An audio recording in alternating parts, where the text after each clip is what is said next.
ज्योति, ज्योति कहाँ गई? बुआ, ज्योति।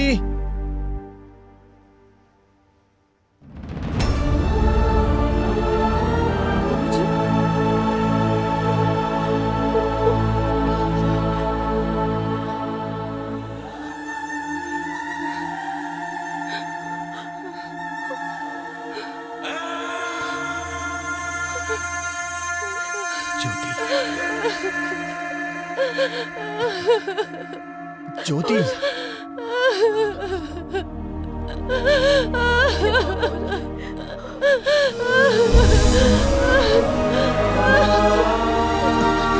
ज्योति,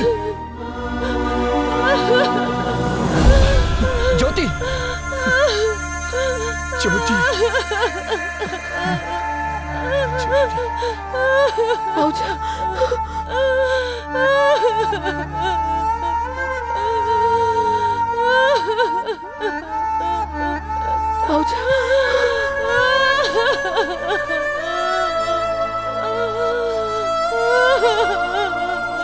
ज्योति के भोती मिलाई बाबा रसटी खोई भला ना।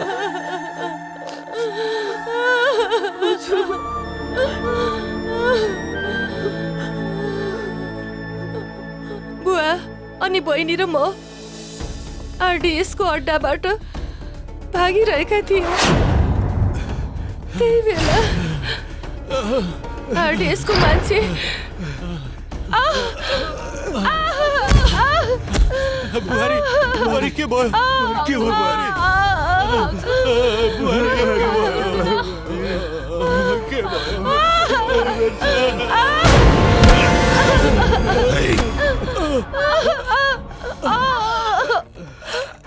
ले चलो तीनों, चल। भागा, इस गड्ढा से भागती है, छोरी भागा। कोई जिंदा नहीं बचता। उठाओ तीनों को। अरे देखो,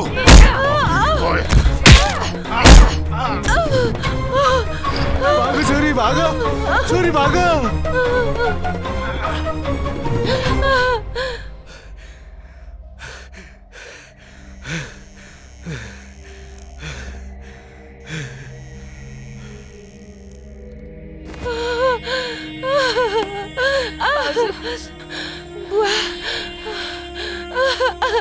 बुआ, बुआ, एकछिन यहाँ बस्नुस्।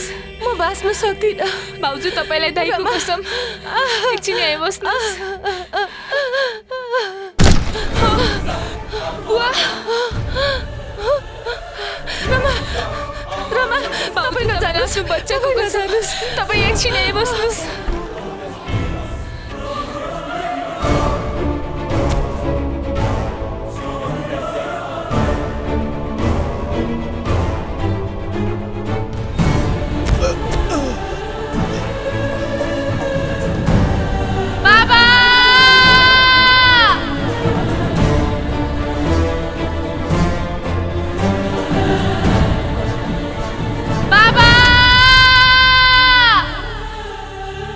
बाबा, उठ्नु न बाबा।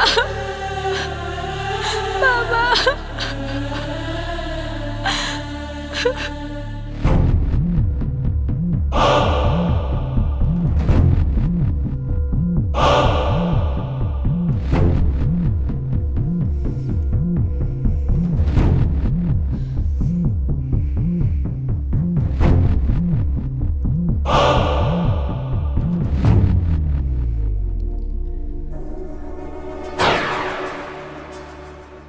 चार पांच आदमी मिलकर और हाथों पे गन लेकर एक लड़की पर क्या दादागिरी दिखाते हो? एक एक करके आओ। तुम लोगों को छठी का दूध याद नहीं करा दिया तो मैं भी गुरखाली भाई की बहन नहीं। तू लड़ेगी मुझसे?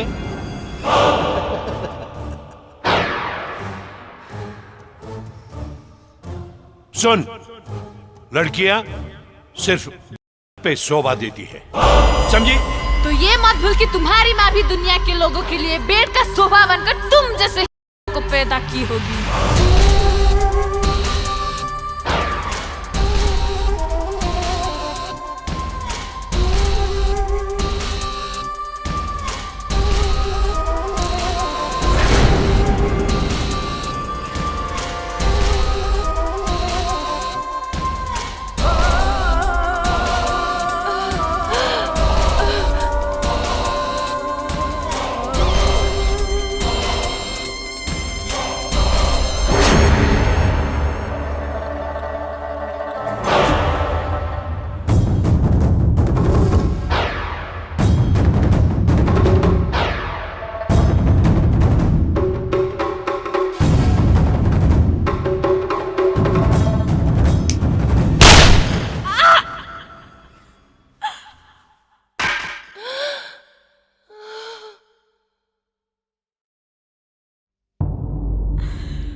खत्म पैसा क्यों? हम ओकरा के ना छोड़ब अर्जुन, हम केहू के ना छोड़ब, एक एक के मार देब।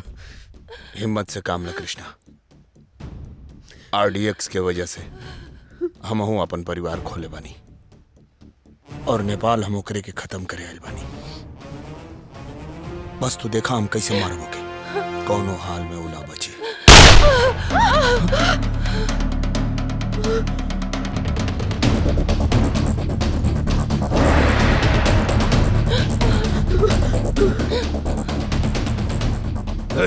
ये कौन है? ये हमारा दोस्त है। चल, तुझे आरडीएक्स ने बुलाया है। नहीं जाऊंगा।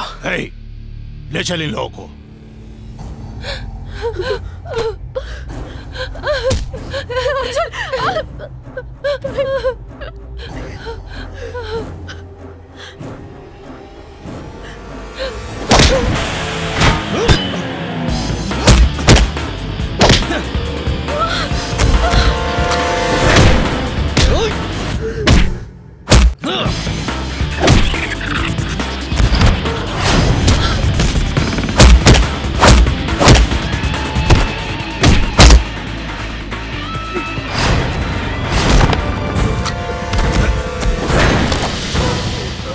अर्जुन, तू यहाँ से जल्दी जा, हम इतनी से निपट ले। अर्जुन जल्दी कर अर्जुन, न तो हमनी के मिशन अधूरा रह जाई। तू हमार फिक्र मत कर अर्जुन, जा जल्दी। तो के हमार कसम, वो आरडीएक्स जिंदा बचे के ना चाहिए। जा अर्जुन जा, सोचा मत अर्जुन, जा जा जल्दी।